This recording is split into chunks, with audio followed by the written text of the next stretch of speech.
Namaskar. Very, very happy to be connected with all of you today. Thank you for having me. Many people mistakenly believe the civil services just to be the Indian Administrative Service. However, civil services, generally speaking, is being part of the overall administration, the overall governance of the country. So, apart from the Indian Administrative Services, we have other services also, such as the Indian Police Services, the Forest Services, the Foreign Services, the Revenue Services, among many other services. Now, you speak about a beginner. तो अगर हम एक beginner की बात करें जो बस ये जानता है कि मुझे यूपीएससी एग्ज़ाम करना है, मुझे सिविल सर्वेंट बनना है, तो of course the very first baby step would be कि आप यूपीएससी की वेबसाइट पे जाएं, देखें कि एग्ज़ाम जो कंडक्ट हो रही है वो कब कंडक्ट हो रही है, which is the next date of application, syllabus क्या है, उस वेबसाइट पे even previous year question papers available हैं, तो एग्ज़ाम में किस टाइप के क्वेश्चन पूछे जाते हैं, तो एक बहुत ही बेसिक फील लेने के लिए आई थिंक एन एस्पिरेंट का सबसे फर्स्ट बेबी स्टेप होगा कि एक यूपीएससी वेबसाइट पे जाके हर चीज़ चेकआउट करे कि अच्छा है क्या एग्जैक्टली। और काफ़ी लोग बात तो करते हैं कि हमें यूपीएससी एग्ज़ाम देना है, बट मैंने बहुत एस्पिरेंट्स को देखा है कि वो इवन सिलेबस बहुत बारीकी से नहीं पढ़ते। So one must carefully go through in a very detailed fashion the syllabus of the UPSC examination. So that is the first thing I would recommend for a beginner.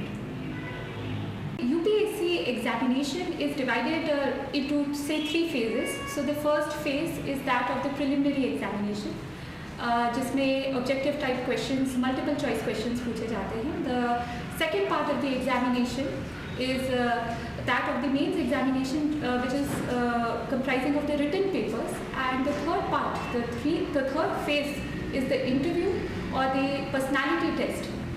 तो ये 3 phases हमारे UPSC examination के examination बनाते हैं। काफ़ी बच्चे जिनसे मैं भी इंटरेक्ट करती हूँ, एस्पिरेंट से इंटरेक्ट करती हूँ, तो वो पूछते हैं कि मैम अभी हम स्कूल में हैं और हमें यूपीएससी एग्जामिनेशन देना है या हम कॉलेज में हैं। सो अगर किसी स्टूडेंट ने अभी से सोच लिया है कि वो यूपीएससी एग्जामिनेशन देकर सिविल सर्विसेज में आना चाहते हैं, तो that's a very good start, क्योंकि स्कूल टाइम से ही जो स्पेशली हमारी 10th, 11th, 12th की जो एनसीईआरटीज़ होती है सारे स्ट्रीम्स की, they form a huge part of the UPSC syllabus. तो अगर आप एक स्कूल स्टूडेंट हैं अभी जो as a career civil service को टारगेट कर रहे हैं, तो प्लीज़ अपनी स्कूल की पढ़ाई जो कि स्पेसिफिकली एनसीईआरटीज़ हैं उस पर बहुत ज़्यादा ध्यान दीजिए, क्योंकि ये काफ़ी बड़ा चंक है ओवरऑल यूपीएससी सिलेबस का। कोई कॉलेज में है तो अभी से आप अपने ग्रेजुएशन सब्जेक्ट को अपने ऑप्शनल सब्जेक्ट की तरह देख सकते हैं और अभी से एक ऑप्शनल सब्जेक्ट की तरह उसकी तैयारी कर सकते हैं। तो अपार्ट फ्रॉम आप एनसीईआरटीज़ पढ़ लें स्कूल के, या ऑप्शनल अपने ग्रेजुएशन सब्जेक्ट को एज एन ऑप्शनल सब्जेक्ट की प्लानिंग कर लें, so that will overall help you for the examination जब भी आप उसे देना चाहें। हम अगर वर्किंग प्रोफेशनल्स की बात करें तो ये चाहे कोई वर्किंग प्रोफेशनल हो या एक स्कूल स्टूडेंट हो या कॉलेज स्टूडेंट हो, अगर यूपीएससी की परीक्षा दे रहा हो तो ओवरऑल एक एवरीडे बेसिस पे 7 to 8 आवर्स की स्टडी रखती है। तो एक वर्किंग प्रोफेशनल को अपने अपार्ट फ्रॉम हिज और हर वर्किंग शेड्यूल वो टाइम फ्रेम निकालना पड़ेगा फॉर द स्टडीज़। अब हम अगर स्पेसिफिकली बात करें तो प्रिस्क्राइब्ड बुक लिस्ट, सो कौन कौन सी किताबें पढ़ी जाती हैं यूपीएससी एग्जामिनेशन के लिए, इसको मैं और अन्य बहुत सारे IAS officers, IPS officers, civil servants जो सिलेक्ट हो चुके हैं, उन्होंने एक एक्सटेंसिव लिस्ट ऑलरेडी दी हुई है जो आप इंटरनेट पे सर्च करें तो मिलेगी, तो मैं उस पर बात नहीं करना चाहूँगी। मैं बात करना चाहूँगी कि जब आपके पास वो प्रिस्क्राइब्ड बुक लिस्ट हो तब आपकी स्ट्रैटेजी क्या रहे। तो स्ट्रैटेजी ऑफकोर्स रहेगी कि आप उसे स्टडी करेंगे, प्रिपेयर करेंगे, उन बुक्स को आप मेमोराइज़ करेंगे, रिवाइज़ करेंगे। और मेरी इसमें स्पेसिफिकली प्रीलिम्स या मेंस के लिए ये एडवाइस रहेगी कि जो बुक्स हैं उनको मिनिमम आप 3 to 4 टाइम्स रिवाइज कर सकें before going for the examination, because then that will make you very familiar with what will be asked या what can be asked in the examination. दूसरी चीज़ जो प्रीलिम्स और mains दोनों के लिए वर्क करेगी वो है practising previous year question papers.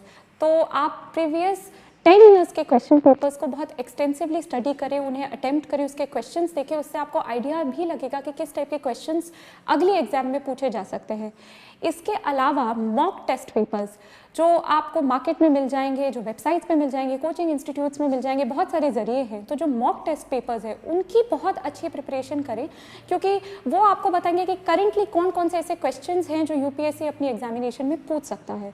So practising, revising, memorising, these are the 3 pillars जो प्रीलिम्स और मेंस के लिए एक स्ट्रैटेजी आपके लिए बेनिफिशियल साबित हो सकती है।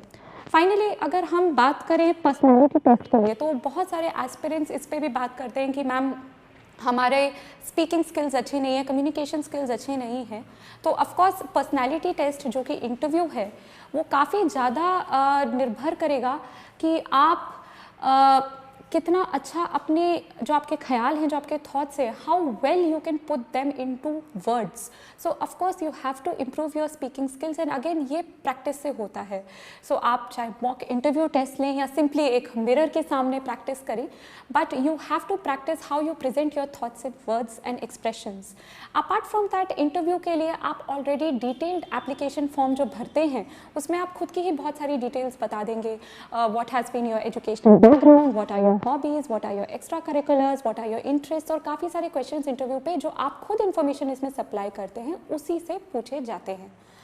अपार्ट फ्रॉम दिस, जो प्रीलिम्स, मेंस या पर्सनालिटी टेस्ट की हम बात करें, एक चीज़ जो तीनों में कॉमनली होल्ड करती है वो है that you are very good in current affairs. तो आपको रोज़ न्यूज़पेपर पढ़ना आपके लिए मैंडेटरी है, आप करंट अफेयर मैगजीन्स पढ़ते रहिए। This will keep you abreast of current affairs, और इन तीनों फेजेस में करंट अफेयर्स से कुछ ना कुछ रिलेशन में कोई ना कोई क्वेश्चन आता ही आता है। So this is one thing which will be common. And अगर हम फिर से जनरल टिप्स की बात करें तो जैसे ये 3 फेजेस हैं, इन 3 फेजेस को निकालने में ही लगभग 1 साल लग जाता है। तो of course a lot of patience is required, hard work तो ऑफकोर्स आप देख सकते हैं कि 7 से 8 घंटे तो लग ही जाते हैं इतना वाइड सिलेबस कवर करने के लिए, बार बार उन चीज़ों को रिवाइज करने के लिए, क्वेश्चंस प्रैक्टिस करने के लिए, और जो मैंने पहले भी मेंशन किया current affairs. So this will give you a wholesome preparation for a comprehensive preparation for the examination. So after clearing the examination, of course you feel on top of the world, but you know speaking की होता क्या है exactly, तो examination clear करने के बाद आपको service allot हो जाती है, कार्डर भी कभी कभार अलॉट होता है, कभी बाद में होता है, but majorly you are sent to the Lal Bahadur Shastri National Academy of Administration, Lavasna, in Mussoorie, where you are trained for nearly 1.5 year to 2 years. आपको बहुत एक रिगरस एक्सटेंसिव ट्रेनिंग दी जाती है on a number of issues. बहुत छोटा सा example दूंगी कि जैसे हमारी फर्स्ट पोस्टिंग होती है वो फील्ड पोस्टिंग होती है, where we come across a lot of land laws, revenue laws. तो हमारी बहुत एक्सटेंसिव ट्रेनिंग होती है रेवेन्यू लॉज में, सीआरपीसी में, आईपीसी में, और इसके अलावा we are taught about a range of topics, you know कि जैसे कोई भी न्यू इंपॉर्टेंट स्कीम्स चल रही हैं जो फील्ड में इंप्लीमेंट होंगी तो उसके बारे में ब्रीफ दिया जाता है। गेस्ट स्पीकर्स बुलाए जाते हैं, सो आईएएस ऑफिसर्स और other officers from different services are called to give their experiences to share the key learning factors which have been there operating in the field for them, जो हमें useful हो सकती हैं। तो ऐसे gamete of चीज़ें सिखाई जाती है ट्रेनिंग में। एंड ट्रेनिंग में इसके अलावा lot of extra curricular activities, sport activities को इंट्रोड्यूस करते हैं कि एक बहुत ही होलसम एक्सपीरियंस रहे। एंड हमारी इवन ट्रेनिंग हमारी इवेल्युएट की जाती है, हमारी एग्जाम्स होती हैं, and in fact towards the end of the training हमारे ट्रेनिंग मार्क्स और यूपीएससी के एग्जामिनेशन मार्क्स को टोटल किया जाता है। और I'm very glad and I'm very happy to tell you कि even I stood first after my training. So training के बाद हमारा एक बहुत ही ब्रीफ टेन्योर होता है with government of India as assistant secretary in various ministries of government of India, और उसके बाद हमें जो कार्डर अलॉट होता है तो we all go to our respective cadres. So for instance, I was allotted the Rajasthan cadre and I went to Rajasthan and I was posted as SDM in Bhilwara district of Rajasthan. Like I mentioned just now, the very first posting in my cadre was as sub-divisional magistrate in Bhilwara, Rajasthan. and that gave me a wonderful opportunity to learn so many things. The very first big opportunity to learn which I got was that right joining as SDM Bhilwara, I was the returning officer for Vidhan Sabha elections in 2019. And मेरे लिए बहुत ही बड़ी opportunity थी सीखने की कि एक election जो कि इतनी बड़ी एक्सरसाइज होती है खुद में, उसको कैसे कंडक्ट कराया जाता है, right from filing of nomination papers to scrutinising them to checking the polling booths for pollings and finally the polling day comes and then आप सारी ईवीएम मशीन्स लेके जाते हैं एंड फिर फ्यू डेज लेटर पूरा काउंटिंग प्रोसेस होता है, then declaration of winner होता है. So it's a very huge exercise and it was a very big learning experience. In fact, I was just 24 back then और एक joke चला करता था कि the minimum age to contest the election is 25 years, but the returning officer herself is just 24 years. So बहुत सीखने को मिला और बहुत बड़ी अपॉर्चुनिटी थी मेरे लिए. And just after that, within 2-3 months Lok Sabha elections हुए थे. And so I was assistant returning officer for Lok Sabha elections and उस time थोड़ा creative aspect भी use करने को मिला मुझे अपना. We were trying to motivate the first time voters जिन्होंने just 18 years of age reach किया था, that they are motivated to come out and vote. And हमने एक बहुत अच्छा campaign चलाया था in Bhilwara where we tried to connect food with everyone. So आजकल यंगस्टर्स को बाहर खाने पीने का बहुत शौक रहता है, तो हमने क्या किया कि we came out with catchy slogans कि खूब खाइए चाट पकौड़ी बट वोट करना भी है ज़रूरी. So you know very देसी catchy slogans like that कि बिल्कुल वो एकदम कैप्चर करे द ऑडियंस. एंड हमने हर ईटरी हर रेस्टोरेंट में ये लगाया था. इवन वेटर्स को हम लोगों ने मतलब रेस्टोरेंट्स के साथ मीटिंग करी थी और उनको बोला था कि अपने वेटर्स को भी आप ट्रेनिंग दीजिए कि कोई भी आए तो जब बिल दे तो बोले कि सर आप मुझे टिप दें या ना दें बट आप इस तारीख को वोट करना ना भूलें. And we had even partnered with Zomato क्यों आजकल होम डिलीवरी और ये इतना इन था कि जोमेटो वाला भी आपका ऑर्डर डिलीवर करते समय आपको बोले कि आप इस दिनांक को आइए और वोट ज़रूर करिए. And we got very good results. We were so happy with the results that the first time voters in Bhilwara for the Lok Sabha elections voting percentage was over 80%. So I think the campaign was usually a huge success and मैं यही कहना चाह रही थी कि मुझे बहुत ज़्यादा लर्निंग अपॉर्चुनिटीज़ और काम करने का मौका मिला था during elections both Vidhan Sabha and Lok Sabha. But अगर बात करें लाइफ टाइम लर्निंग एक्सपीरियंस की तो आई थिंक वो कोविड के दौरान था. So I was very lucky and fortunate to be part of the team which was behind the Bhilwara COVID model. तो हमने पूरा कोविड मैनेजमेंट जो हमारी लॉकडाउन स्ट्रैटेजीज़ थी, कंटेनमेंट स्ट्रैटेजीज़ थी, उस पर I was very fortunate to be part of the team और हमने बहुत कोशिश करी कि हम उसे इफेक्टिवली इम्प्लीमेंट करें. एंड हमारे लिए बहुत बड़ा लर्निंग एक्सपीरियंस था कि एक पब्लिक एक्सीजेंसी है, इसको कैसे मैनेज करें, how to ensure the key services are running, people are not inconvenienced, how they are motivated to stay at their homes. At the same time उस टाइम भीलवाड़ा एक hotspot हो गया था back when I was posted there and हमने as a team with public support and we were so happy कि public supported all the initiatives and without them this would not have been a success, without the government supporting us, the seniors, everybody guiding us, and it was a wonderful learning opportunity for me again.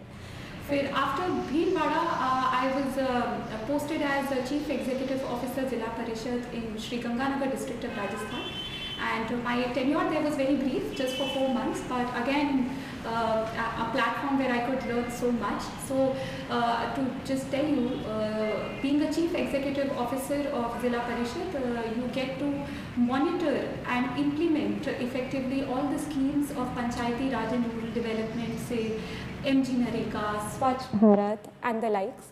तो उसकी अच्छे से monitoring करना, उसको implement करना कि last grass root level तक benefits पहुंच पाए जो गवर्नमेंट देना चाह रही है. तो it was again a very big learning platform. Now back to your question, Dipamna. Thank you. When you say that from 22 to 27, yes, it has been बहुत बढ़िया 5 साल where I have learned a lot, and I hope that I continue to working hard and learning more as I go on in my career.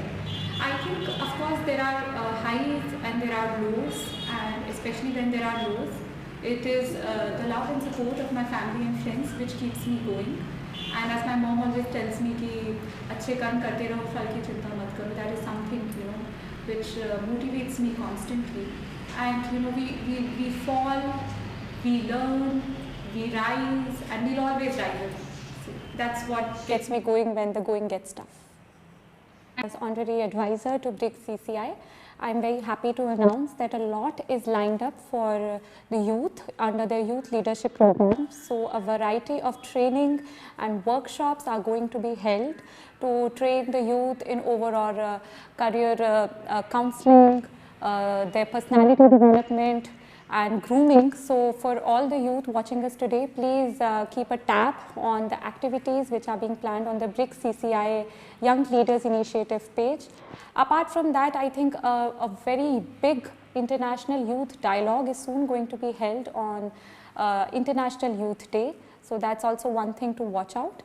And since BRICS CCI is a lot into promoting entrepreneurship and young business and startups, so they are coming out with a series on startup where they have selected 50 best startups in the country to mentor other people who want to work on starting their own business.